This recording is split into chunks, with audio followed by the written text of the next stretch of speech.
Kausapin mo rin si Princess. Kailangan concerned ka sa kanya. Wala akong pakialam. Hirap na ako. Hindi ko na kaya.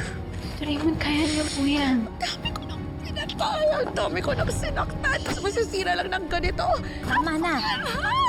Naging masaya na lang po tayo kung anong meron tayo ngayon. Ano bang meron tayo ngayon? Ikaw. I love you, Charlene. Pati rin ikaw, Princess. Hindi man kita anak.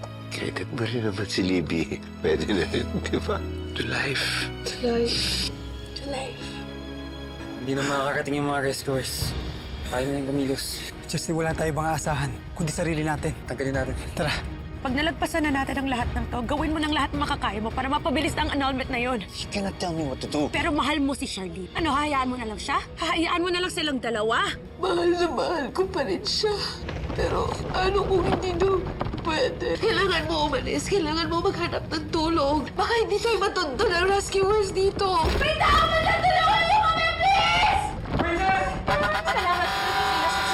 Savior! Savior! Si Princess! Nasa si Princess! Hindi ko rin po siya nakita. Naku, Diyos ko naman! Baka ako napanya na yun!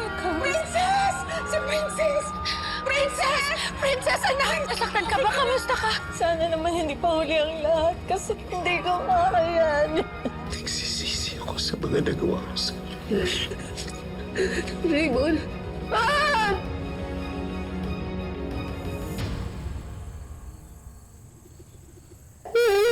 Mahal kita!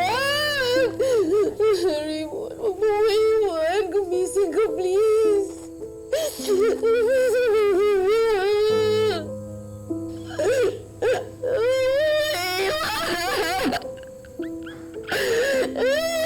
Hanggang dito na lang ba tayo?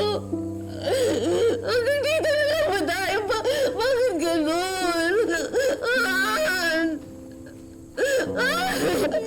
Hindi mo kaya, wala ka.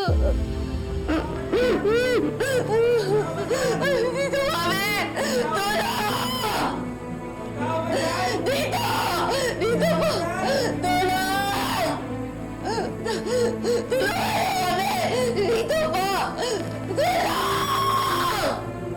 Dito po!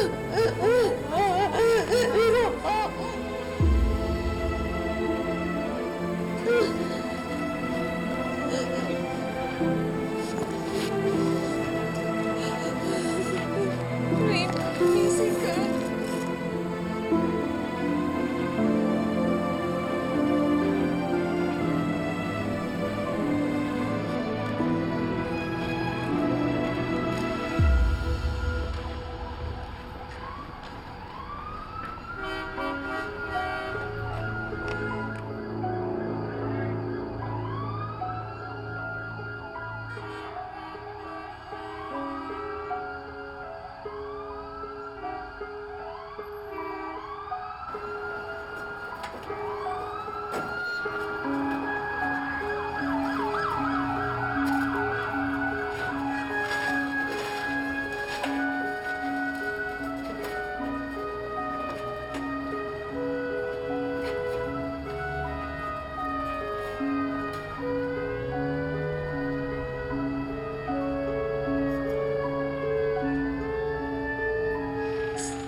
Charlene!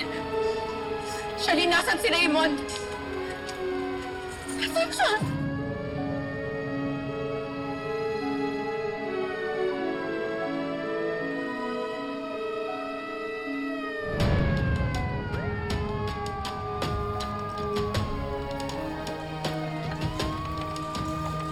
Nasaan siya? Raymond! Raymond! Ano nangyari sa kanya? Bakit wala siyang malay? Critical po ang kondisyon niya. Marami dugo na nawala sa kanya. Kailangan po agad siyang dalhin sa ospital. Please, please do everything. May ligtas lang ang anak ko. I don't care how much it costs. Iligtas niyo lang ang anak ko. Teka lang! Sasama ako! Hindi na! Sasama ako, tita! Sige, susunod na lang kami ni Libby. Tulungan mo ako! Bakit ako dyan sasama ako? Halika! Raymond! Ano yan ako? Ano yan ako?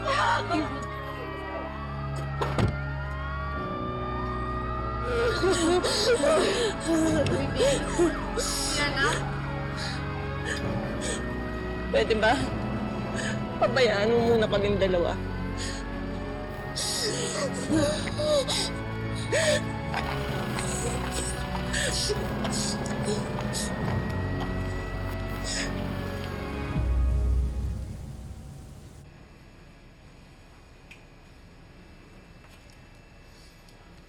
Well, it's a good thing na naagapan agad si Mr. Cristobal.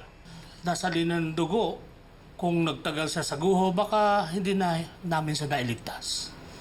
Kamusta na po yung kalagayan niya ngayon? Well, bukod sa minor contusion sa ulo at konting fracture sa kanyang kaliwang hita, stable na ang kalagayan niya. Pero kailangan pa rin namin siyang obserbahan.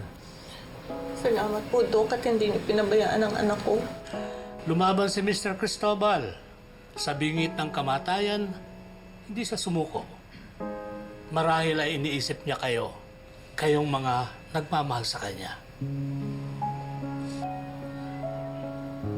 O sige, ako'y magra-rounds at maiwan ko na muna kayo. Salamat po, Dok.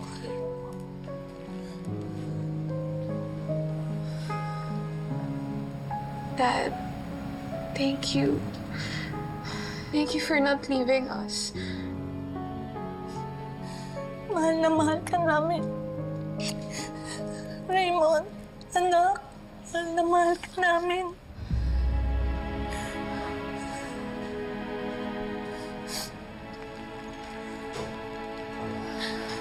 Raymond, Raymond, nandito kami. Nak,